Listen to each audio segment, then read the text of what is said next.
Me llamo Alejandra Torres y tengo 46 años. Durante los últimos 16 años he recorrido los mismos pasillos de cristal de nuestra sede en Ciudad del Lago, una ciudad industrial que respira trabajo duro y sueños discretos. Llevo una credencial que abre puertas que la mayoría ni siquiera sabe que existen. Soy la arquitecta de sistemas, diseñé la lógica de programación para los muelles de carga, la ruta en tiempo real para nuestra flota y el cortafuegos que ha detenido un centenar de ciberataques. Construí los cimientos de esta empresa y aún así, en cada reunión, soy como un fantasma. Aprendí pronto que a los ejecutivos les encanta escucharse a sí mismos, no a la mujer que realmente evita que su imperio se derrumbe. Cuando ofrecía soluciones, mis ideas sonaban mejor saliendo de la boca de alguien más. Una vez, tras una implementación nocturna agotadora, el director de operaciones me presentó al consejo como una de nuestras solucionadoras invisibles. Todos rieron cortésmente, como si ser invisible fuera un cumplido. Sonreí de vuelta. ¿Qué más podía hacer? La verdad es que la invisibilidad se convirtió en mi armadura. Dejé de pelear por ser escuchada. Dejé de corregirlos cuando me llamaban la callada. Les permití creer que era solo otro engranaje silencioso, porque el silencio te permite observar. El silencio te permite prepararte. Esa mañana, la oficina zumbaba con un entusiasmo fingido, de ese que aparece cuando todos saben que se avecina una tormenta. Se había corrido la voz de que los papeles de la adquisición estaban firmados y que el nuevo liderazgo llegaría en cualquier momento. Mi bandeja de entrada estaba llena de mensajes tibios de gerentes que fingían que eran buenas noticias. Yo sabía la verdad. Las adquisiciones no celebran a los veteranos, los barren a un lado. Aún así, seguí mi rutina, pasé mi credencial por el lector de la sala de servidores. Revisé los registros de la noche. Ajusté una sincronización de datos que se había retrasado 3 milisegundos. Detalles que nadie agradece, pero que causarían pánico si los pasara por alto. Esa era mi vida, hacer un trabajo demasiado importante para fallar y demasiado invisible para ser reconocido. A las 9, estaba en mi escritorio, tomando un té de jazmín que ya se había enfriado, observando el feed del vestíbulo en mi segundo monitor. Una caravana de camionetas negras se detuvo en la acera, relucientes y amenazantes contra el cielo gris de Ciudad del Lago. Las puertas se abrieron y un hombre alto con un traje impecable salió, nuestro nuevo director general. Y detrás de él, pavoneándose como si fuera el dueño del lugar, venía un joven con el cabello teñido y una sonrisa demasiado amplia para el clima. Aún no sabía su nombre, pero pronto todos lo sabrían. Las presentaciones en el vestíbulo fueron tan rígidas como los cuellos almidonados de los hombres que se daban la mano.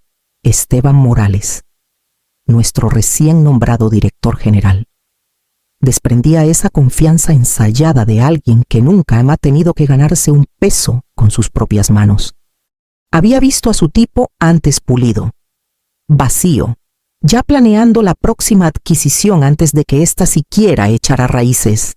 Pero fue el hombre a su lado quien atrajo todas las miradas y todos los susurros. 25 años a lo mucho, cabello teñido de rubio como si hubiera salido de un póster de banda pop de los 90. Un vapeador colgando despreocupadamente de sus dedos. Su traje no le quedaba del todo bien. Su sonrisa era demasiado fácil, y no se molestó en ocultar los tenis en sus pies. Eran imitaciones de Yeezys, con lodo aún pegado en las suelas.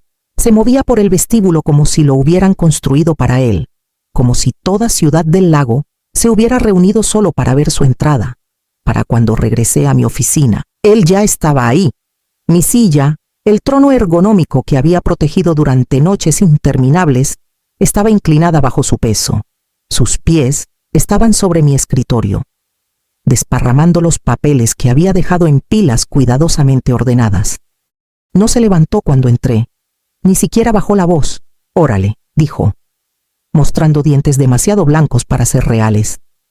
«Tú debes ser Clara». Me miró entrecerrando los ojos.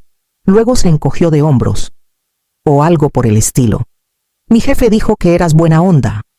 Levantó su celular, lo acomodó con cuidado, y antes de que pudiera responder, tomó una foto, no cerca de mi escritorio, no apoyado en él, sino sentado justo donde yo había pasado más de una década, sosteniendo esta empresa.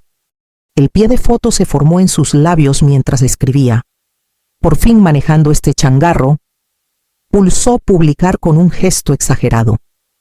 Luego se recostó como si esperara aplausos. Me quedé quieta, con las manos cruzadas a un lado, el té enfriándose en el estante detrás de mí. 16 años de ser invisible me habían enseñado muchas cosas. La más importante de todas, el silencio, puede herir más que las palabras. No lo corregí. No le dije mi nombre.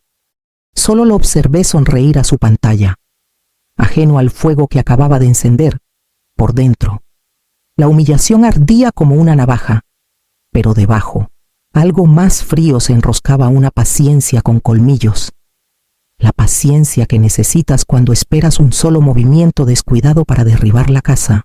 El chico de los tenis no lo sabía, pero había caminado directo hacia una trampa que yo había preparado meses atrás. Al verlo presumir en mi silla, sentí esa calma extraña en la que había aprendido a confiar, la tranquilidad de alguien que ya sabe cómo termina esta historia. Todo comenzó una noche de abril, mucho antes de que el nombre de Esteban Morales apareciera en la placa del vestíbulo. La oficina estaba vacía. El equipo de limpieza zumbaba en los pasillos, y yo estaba sola con un borrador del acuerdo de fusión brillando en 2 monitores. La mayoría de mis colegas celebraron las noticias de la inversión con champán en algún bar en la azotea. Yo celebré haciendo lo que siempre había hecho, leer la letra pequeña que a nadie más le importaba, a las 2 de la madrugada. El paquete legal era tan denso que podía asfixiar a un caballo, pero en la página 46, entre montañas de jerga legal, lo encontré, la cláusula 7.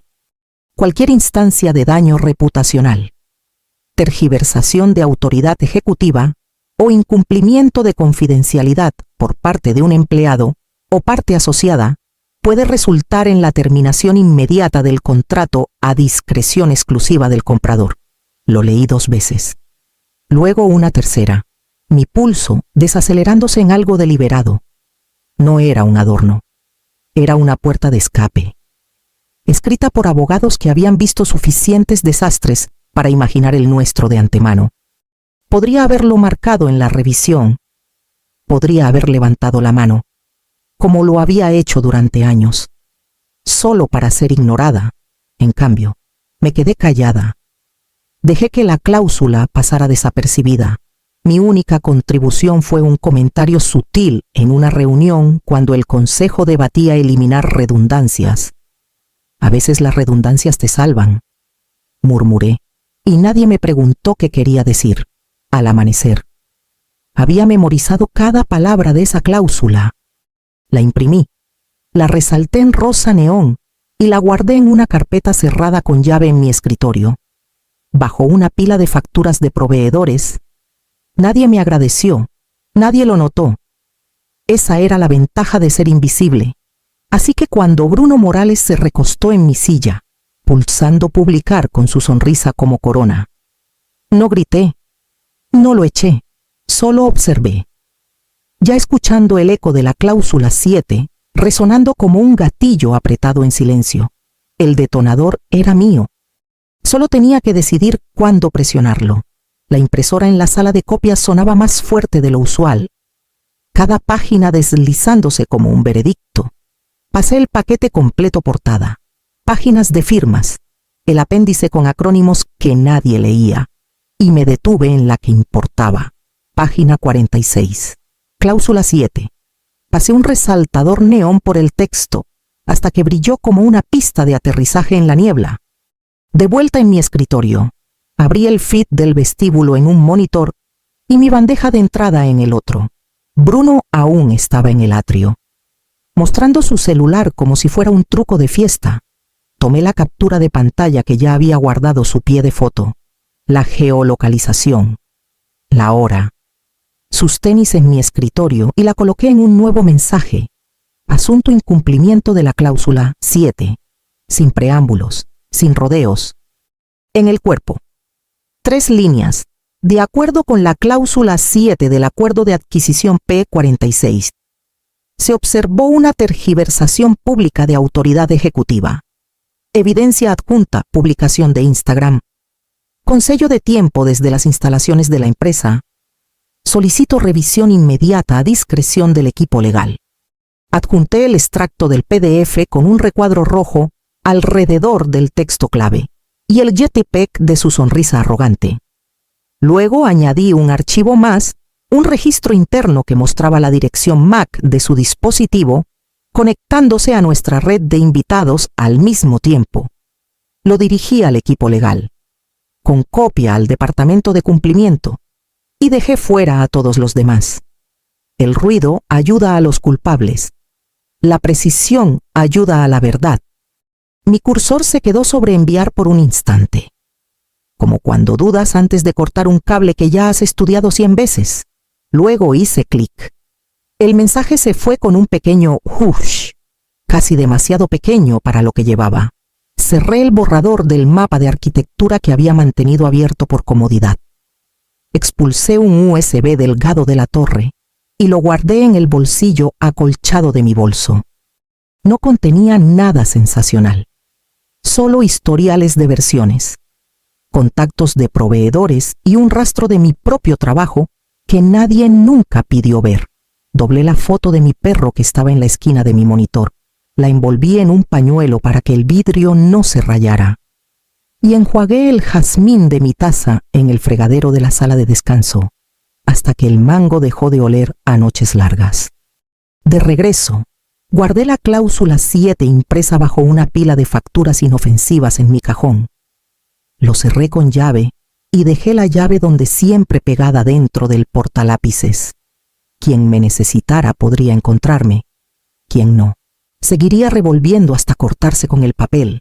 Dejé mi credencial en el borde vacío de mi escritorio, con el nombre limpio y centrado como una firma que ya no les debía. Afuera de la ventana, el viento del lago empujaba una mancha de nubes sobre la ciudad, oscureciendo la mañana en un gris más estable. Cuando las puertas del ascensor se abrieron, un par de gerentes pasaron hablando de sus planes para el fin de semana. Entré con mi bolso y presioné L. Nadie dijo mi nombre. Nadie preguntó a dónde iba. Las puertas se cerraron sobre el parloteo brillante del atrio. Y el ascensor descendió, suave y silencioso, hacia el vestíbulo y lo que me esperaba más allá. El vestíbulo olía levemente a café quemado y limpiador industrial. Igual que cada mañana durante 16 años, crucé el suelo de mármol sin que nadie levantara la cabeza. Las recepcionistas estaban inmersas en su charla, comparando colores de uñas. La de recursos humanos estaba en el mostrador, desplazándose en su celular. Me miró por medio segundo. Saludó con un alegre «Tomando mediodía, Alejandra». Algo por el estilo, dije, firme. Mi voz no tembló. Mi bolso pesaba ligero en mi hombro. Asintió y volvió a su pantalla, sin sospechas, sin alarmas. Nadie preguntó por qué la arquitecta de sistemas senior salía a las 10 de la mañana con una caja bajo el brazo. Esa era la maldición de la invisibilidad. Y hoy, su regalo. Las barreras giraron con un clic al pasar mi credencial por última vez. Una pequeña luz verde parpadeó en aprobación. Luego se apagó. Dejé la tarjeta plástica en el escritorio del guardia. Con el nombre hacia arriba, no lo notó. Afuera. El viento del lago cortaba el aire en la plaza, tirando de mi abrigo. Los camiones rugían en la carretera cercana. Un sonido tan constante como mi corazón. Me detuve, dejando que el ruido me envolviera. Y pensé en cuánto de eso había orquestado sin que nadie lo supiera. El sistema de programación de los almacenes yo lo perfeccioné, ajustando algoritmos hasta que las colisiones en los muelles cayeron un 70%. El enrutamiento en tiempo real de la flota, también mío, armado en noches sin dormir con código que solo yo podía leer por completo. incluso el sistema de credenciales. El que acababa de liberarme en esta mañana gris, lo reescribí durante una actualización hace 6 años, incrustando redundancias que nadie notó. Cada línea, cada salvaguarda, cada cláusula oculta, yo había sido el fantasma en su máquina. Y ahora ese fantasma salía, dejando que el sistema hablara por mí. Crucé el estacionamiento hacia mi auto, pasando filas de vehículos de empleados que reconocía por sus abolladuras y calcomanías, el sedán de un gerente de proyectos, el importado brillante del director financiero, la hatchback de la asistente de recursos humanos con una luz trasera rota, mi propio coche, un Ford Fusion con manchas de óxido. Estaba donde siempre, al borde del lote, discreto, fácil de pasar por alto, como yo. Coloqué la caja con cuidado en el asiento del copiloto y me deslicé dentro. Por un momento. No encendí el motor, solo apoyé las manos en el volante, respirando el silencio. Detrás de mí, el edificio zumbaba, ajeno, pero dentro de sus servidores. El correo ya había aterrizado, y una vez que la cláusula 7 se abriera, el silencio se rompería de maneras que aún no podían imaginar. El correo llegó a la bandeja del legal a las 10:14 de la mañana. A las 10:16, la primera paralegal lo imprimió y lo llevó por el pasillo como si fuera una citación. Bárbara Ortiz, con 30 años en cumplimiento y famosa por marcar contratos con 3 colores de tinta. Lo leyó una vez y se detuvo a mitad de un sorbo de café. El papel tembló en su mano. Cláusula 7. La mayoría lo había pasado por alto meses atrás, enterrado entre lenguaje de indemnización y cláusulas de arbitraje. Pero ahí estaba, resaltado en rosa neón, con una captura de pantalla grapada al frente, Bruno Morales. Tenis en mi escritorio, sonriendo a la cámara, con el pie de foto, por fin manejando este changarro. La sala quedó en silencio. Alguien susurró: ¿Es una broma? Nadie rió. Gloria Ramírez, de cumplimiento, se inclinó sobre la mesa. Con los labios apretados, el comprador insistió en esta cláusula. Pelearon por ella. La dejamos. Golpeó la página. No hay margen de maniobra. Tergiversación de autoridad ejecutiva. Daño reputacional. Todo está aquí. Sacaron el canal de Slack de la fusión para confirmar los tiempos. La geolocalización. El sello de tiempo. La dirección IP era innegable. Había publicado desde las instalaciones de la empresa, durante una ventana de adquisición activa, reclamando una autoridad que no tenía. Un desencadenante de manual. Los celulares comenzaron a vibrar. Primero compras, preguntando si habían visto la publicación. Luego el abogado externo. Con el asunto urgente, riesgo de exposición a la cláusula 7. A las 10:30 la mitad de la cadena de liderazgo de la firma había reenviado el correo sin comentarios. Las capturas de pantalla circularon más rápido que las explicaciones. Dentro de la suite de legal, nadie se movió. Bárbara puso el paquete plano y subrayó una frase con su pluma discreción exclusiva. El comprador no necesitaba negociar. Podían terminar el contrato sin más, sin apelaciones, sin demoras. Slack, que antes vibraba con charlas de integración y emojis, quedó muerto. El equipo de integración de Logsec publicó una sola línea, pausando para aclaraciones, y luego desapareció, sin burbujas de escritura, sin seguimientos corteses, solo el silencio digital vacío que significaba que los abogados habían entrado. A las 10:47, Gloria exhaló con fuerza y dijo lo que todos ya sabían: les dimos un botón de eyección. La negación no tenía dónde esconderse. En una publicación descuidada, la adquisición dejó de ser un triunfo para anunciar, ahora era una responsabilidad a punto de ejecutarse. Las oficinas de arriba seguían con sus charlas triviales y llamadas de conferencia. Pero en legal, nadie volvió a alcanzar su café. El silencio en esa sala era del tipo que sigue a un disparo, todos esperando que el eco golpeara. La llamada de emergencia de los directores comenzó con el control ya resquebrajado. Las cámaras se encendieron, rostros serios en oficinas hogareñas. Horizontes urbanos apagados. Un carrito de golf tras un director quemado por el sol y furioso. El silencio antes de que Esteban Morales hablara era asfixiante. «Empecemos», dijo, forzando su sonrisa corporativa. Gloria Ramírez lo cortó. Su voz filosa. «No empezamos nada. Esteban, estamos limpiando». «¿Limpiando qué intentó?» Con la corbata floja, Héctor Salazar, el director más antiguo, se inclinó. «¿Por qué tu hijo publica desde una oficina ejecutiva? ¿Quién le dio acceso?» Su tono era grave. Cada palabra un peso que Esteban no podía cargar. «No hubo acceso. Usó mis credenciales. Fue algo casual», respondió Esteban. Cintia Vargas, fría y precisa, ladeó la cabeza. ¿Admites que un extraño usó tu login en el primer día de una adquisición millonaria? Fue inofensivo. No, interrumpió Gloria. Fue la cláusula 7. Y lo sabes. La pantalla titiló, como si el sistema retrocediera. Las preguntas llovieron. ¿Quién aprobó su credencial? ¿Por qué no se revocó? ¿Ha respondido el comprador? ¿Podemos certificar nuestro control? Nadie tenía respuestas. Compras reportó fallos en la documentación. Cumplimiento confirmó la IP. La única persona que podía resolver el caos no estaba. Cintia soltó la pregunta que congeló todo. ¿Dónde está Alejandra Torres? Mi nombre resonó. Pesado, durante años. Fui la sombra en sus reuniones, la ingeniera callada que ignoraban.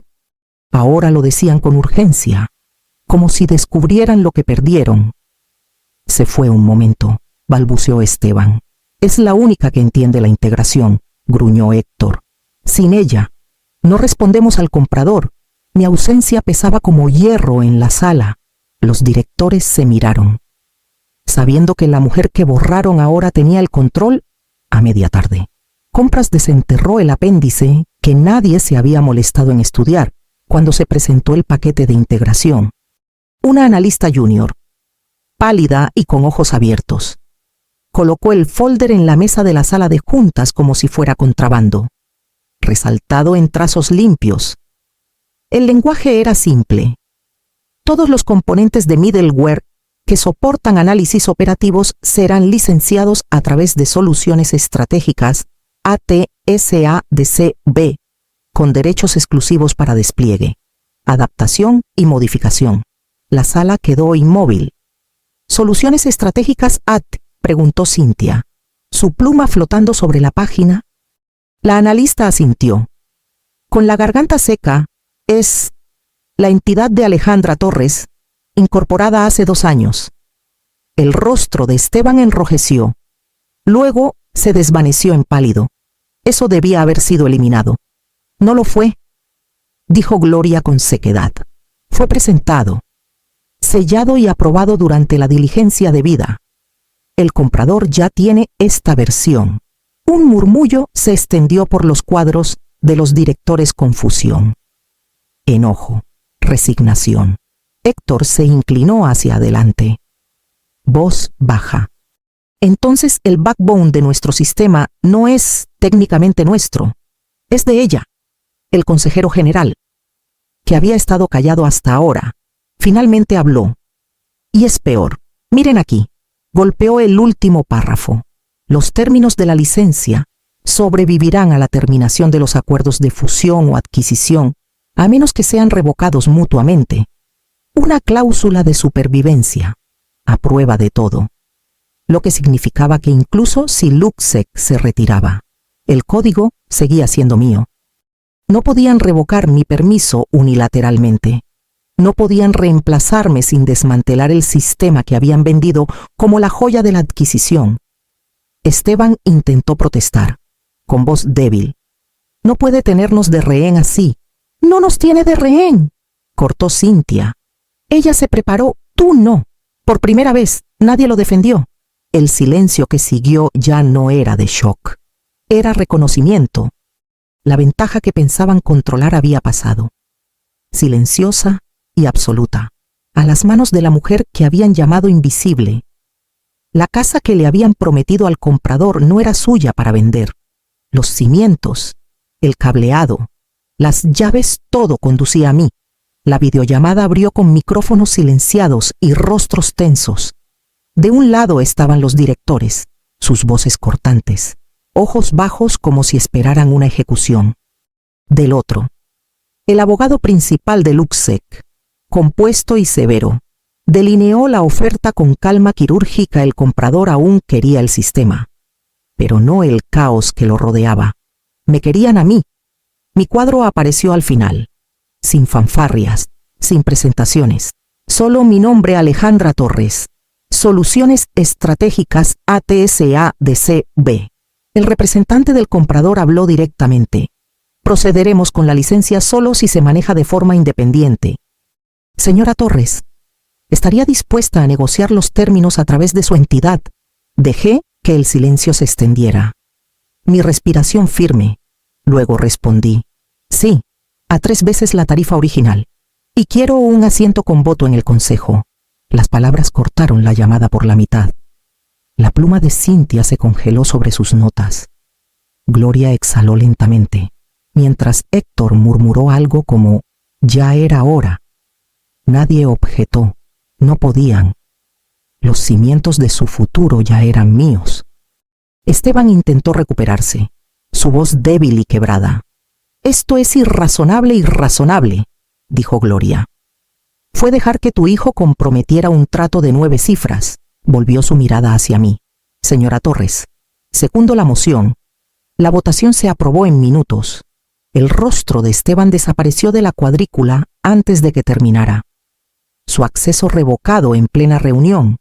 El nombre de Bruno se mencionó solo una vez, seguido de las palabras prohibido indefinidamente. El abogado del comprador asintió. Entonces estamos de acuerdo. Y con eso, el contrato cambió. Lo que alguna vez fue suyo ahora era indiscutiblemente mío.